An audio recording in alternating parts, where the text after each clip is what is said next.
বৌমা। সিকিউরিটি বের করে দাও এই বুড়িকে। এই বেরো, বেরিয়ে যা, হাট। না আমি যাব না। এই বুড়ি ভাবছে আমি আবার ওকে এই বাড়িতে ঢুকতে দেব। এই বুড়ি যেন কোনোভাবে আমার বাড়িতে না ঢুকতে পারে। বৌমা বৌমা তুমি এটা কি করছো? আমি তোমার শাশুড়ি হই। এই বুড়ি, ম্যাডাম কি বলছে তুই শুনতে পাচ্ছিস না? এরপরে যদি এখানে দেখে না তোকে খুব খারাপ হয়ে যাবে বলে রাখলাম।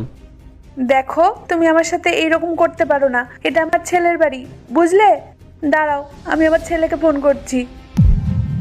স্যারকে ফোন করবি? এই ফোন তো আমি ভেঙেই ফেলবো। আবার বলছি তুই এখান থেকে বেরিয়ে যা, নইলে জায়গার মধ্যে আমি কি করে বসবো আমি নিজেও জানি না। বেরিয়ে যা এখান থেকে। ঠিক আছে, আমি আমার ছেলেকে সব বলে দেবো, তোমাকে কাজের থেকে বার করে দেবে। আমি চলে যাচ্ছি, তুমি এবার আমার ফোনটা দিয়ে দাও। কোনো ফোন পাবি না, যা এখান থেকে।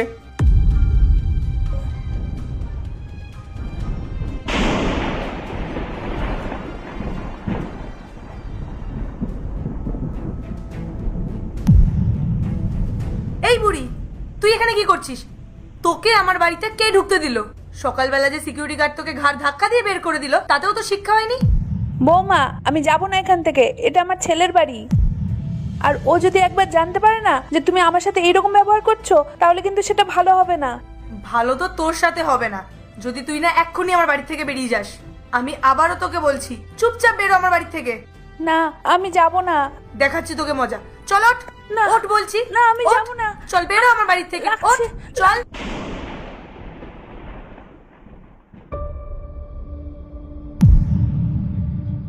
তুই তুই আবার চলে এসেছিস এখানে?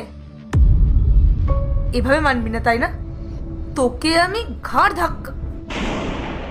আরে মা, আপনি আপনার এই অবস্থা হলো কি করে? আরে এত ঠান্ডার মধ্যে আপনি কোনো সোয়েটার পরেননি কেন? এ কি অবস্থা হয়েছে আপনার? রাহুল, তুমি মাকে বোঝাও না। তুমি আমার মাকে খুব ভালোবাসো তাই না? হ্যাঁ রাহুল, মাকে তো আমি একদম নিজের মায়ের মতনই ভাবি, নিজের মায়ের মতন ভালোবাসি, নিজের মায়ের মতো সম্মান দিই। কিন্তু এই ঠান্ডার মধ্যে তোমরা বাইরে দাঁড়িয়ে আছো কেন? রাহুল, মাকে নিয়ে ভেতরে এসো না। আচ্ছা পায়েল, তুমি এখানে কি করছো? তোমার তো টলিগঞ্জে থাকা উচিত। এত ভালো অ্যাক্টিং করতে পারো তুমি, কয়েক সেকেন্ডের মধ্যে নিজের রূপ বদলে ফেলতে পারো। আচ্ছা, তোমার মনে আছে একটু আগে তুমি মাকে কি কি বলছিলে? কই রাহুল, আমি তো মাকে কিছু বলিনি।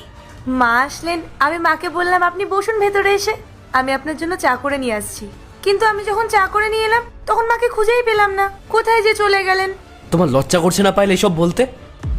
এই মিথ্যে নাটকগুলো করো না, বন্ধ করো। আমি সব দেখেছি যে তুমি আমার মায়ের সঙ্গে কি করেছো। সকালে তুমি আমার মায়ের সঙ্গে যে অন্যায়টা করেছিলে না, সেটা সব কিছু জানি আমি। রাহুল, তুমি এসব কি বলছো? আমি তো কিছুই বুঝতে পারছি না, আমি তো এমন কিছুই করিনি। বৌমা কেন মিথ্যে কথা বলছো তুমি? তুমি বলো না আমার ছেলেকে সকালে আমার সাথে কি ব্যবহারটাই না করেছো। আমি এত বছর পর গ্রাম থেকে ছেলের সাথে একটু দেখা করার জন্য আসলাম, আর তুমি কি করলে? সিকিউরিটিকে বলে আমাকে ধাক্কা দিয়ে বার করে দিলে। রাহুল, আমি না তোমাকে সবটা বুঝিয়ে বলছি। আসলে সিকিউরিটি গার্ড হয়তো মাকে চিনতে পারেনি, আর আমিও না কিছু বুঝতে পারিনি। ব্যাস পায়েল, তোমার এই ফালতু ঢংগুলো না বন্ধ করো। তোমার সাথে তো আমি পরে কথা বলছি। মা, তুমি ভেতরে যাও, এটা তোমারই বাড়ি।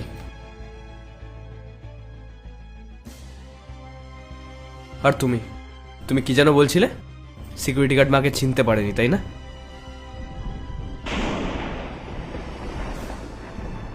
বল তুই কি বলেছিল পায়েল তোকে? স্যার প্লিজ আমাকে ক্ষমা করে দিন।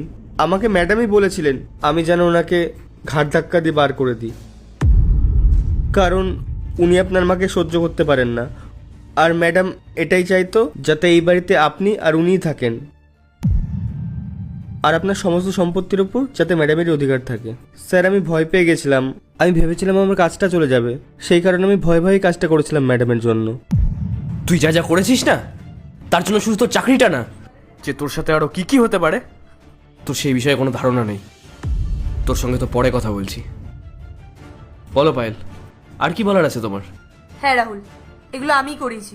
আমি কখনোই চাইতাম না যে তোমার আর আমার মাঝে তোমার মা আসুক। আমি সবসময় চাইতাম যে এই বাড়িতে শুধু তুমি আর আমি থাকবো। কেন? আমার মা এখানে থাকলে তোমার কি সমস্যা? তোমার বাবা মা যখন আমাদের বাড়িতে আসে তখন তাদের সঙ্গে আমি এরকম কথাবার্তা এরকম ব্যবহার করেছি?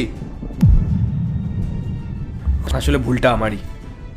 যদি আমি তোমাকে এরকমভাবে মাথায় না তুলতাম না, তাহলে তুমি এই কাজটা করার সাহসও পেতে না। আর তুই তুই জানিস না উনি আমার মা? স্যার আমাকে ক্ষমা করে দিন স্যার। আচ্ছা, এই কাজটা করার জন্য ও তোকে কত টাকা দিয়েছে? স্যার ওই 2000 টাকা মতো দিয়েছিল। আচ্ছা, আমি তোকে 15,000 টাকা দিচ্ছি। তোর মেম সাহেবকে এখনই ঘাড় ধাক্কা দিয়ে এখান থেকে বার করে দে। কিন্তু স্যার আমি ম্যাডামের সাথে কি করে এরকম করতে পারি? এই, ভুলেও আমার গায়ে হাত দেওয়ার চেষ্টা করবি না তুই। আর রাহুল, তুমি এসব কি বলছো? তুমি যদি আমাকে তোমার সাথে নাই রাখতে চাও তাহলে তুমি আমাকে সেটা সোজাসুজি বলে দাও। আমি নিজেই বাড়ি থেকে বেরিয়ে যাচ্ছি, কিন্তু এভাবে সিকিউরিটি গার্ড এসে আমার গায়ে হাত দেবে, আমি কিন্তু সেটা মেনে নেব না। তুমি এখান থেকে নিজে নিজে বেরোবে না, তোমাকেও ঠিক একইভাবে ঘাড় ধাক্কা দিয়েই বার করা হবে। যেরকমভাবে তুমি আমার মাকে ঘাড় ধাক্কা দিয়ে বার করে দিয়েছিলে। কোনো ভালো ফ্যামিলির মেয়ে না পায়েল এরকম কাজ করতে পারে না। আর ও যদি তোমাকে ঘাড় ধাক্কা দিয়ে না বের করে দিয়েছে তাহলে আমি ওকেই কাছ থেকে বার করে দেবো। আরে এবার কেমন লাগছে? এবার বুঝতে পারছো তো? যখন বাড়ির সিকিউরিটি তার মালিকের গায়ে হাত তোলে তখন ঠিক কিরকম লাগে? সকালবেলা না আমার মায়েরও ঠিক এরকমটাই লাগছিল। ভাগ্যিস আমি অফিস থেকে সকাল সকাল বাড়ি চলে এসেছিলাম, তাই জন্য আমি আমার মাকে দেখতে পেলাম। যদি আমি একটু লেট করে আসতাম তাহলে তাহলে আমি আমার মাকে কোথায় পেতাম? রাহুল, তুই কি করছিস ওর সাথে? ও এবাড়ির বউ, এবাড়ির লক্ষ্মী, তুই ওর সাথে এরকম করিস না। আমি ওকে সবসময় আমার মেয়ের মতোই দেখি। ও বোধহয় নিজের ভুলটা বুঝতে পেরেছে। তুই ওকে ক্ষমা করে দে। মা, তুমি এখনো বুঝতে পারছো না? ও এখনো নাটক করে যাচ্ছে। আর যে মেয়ে আমার মাকে সম্মান না দিতে পারবে না তার সাথে আমি থাকতে পারবো না। ও মা, তুমি আমার সাথে যে ব্যবহারটা করেছো সেটাতে তোমার কোনো সংকোচ বোধ নেই, কারণ আমি তো তোমার মা না, আমি তো তোমার শাশুড়ি, কি তাই না? আচ্ছা বৌমা, তুমি একবার ভাবো তো, আজকে যে ব্যবহারটা তুমি আমার সাথে করলে সেটা যদি তোমার দাদা বৌদি তোমার মার সাথে করতো তাহলে তোমার কেমন লাগতো? মা, আপনি এসব বলার আগে একবার ভেবে তো বলতে পারতেন। আপনি আমার মা বাবার সম্বন্ধে এসব কি কথা বলছেন? তোমার মা বাবার কথা শুনে তোমার এতটাই খারাপ লাগলো? কই, তোমার আমার বেলা তো খারাপ লাগেনি। আরে আমিও তো রাহুলের মা। আমি গ্রামে থাকি তো কি হয়েছে বলো? আমি আমার ছেলেকে পড়াশোনা করিয়েছি, শহরে পাঠিয়েছি যাতে ও ভালো জীবন কাটাতে পারে। আমি ভাবিনি যে ওর জীবনটা এইভাবে কাটবে। বৌমা, তুমি চাও না বলো যে আমি এই বাড়িতে থাকি? আচ্ছা ঠিক আছে, আমি চলে যাচ্ছি। মা, আপনি কোথাও যাবেন না। আর পারলে আমাকে ক্ষমা করে দিন প্লিজ। আমারই ভুল, আমি টাকার লোভে পড়ে নিজের মনুষ্যত্ব বোধটা হারিয়ে ফেলেছিলাম। আমি কখনো বুঝতেই পারিনি যে আপনার ঠিক কতটা খারাপ লেগেছে। আপনি যখন আমার মা বাবাকে নিয়ে বললেন তখন আমি বুঝতে পারলাম যে আমি এটা কোনো ভুল করিনি, আমি অনেক বড় পাপ করেছি। প্লিজ মা, পারলে আমাকে ক্ষমা করে দিন। বৌমা, তুমি কান্না করো না, তুমি তো আমার মেয়ের মতো। আচ্ছা ঠিক আছে, আমি কোথাও যাব না। দেখলে, তুমি আমার মায়ের সঙ্গে এত খারাপ ব্যবহার করা সত্ত্বেও মা এখনো তোমার হয়েই কথা বলছে। রাহুল, আমি মানছি আমি যে ভুলটা করেছি সেটার কোনো ক্ষমা হয় না। তবু আমি তোমার কাছে লাস্ট একটা সুযোগ চাইছি, যাতে আমি নিজের ভুলগুলোকে শুধরে নিতে পারি, যাতে মায়েরও আমি ভালোভাবে খেয়াল রাখতে পারি। প্লিজ রাহুল, একটা চান্স দিয়ে দেখো আমাকে।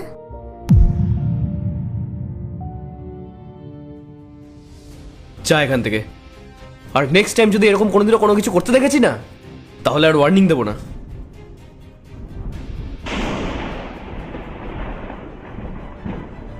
আর তুমিও যাও, মায়ের জন্য 1 কাপ চা নিয়ে এসো।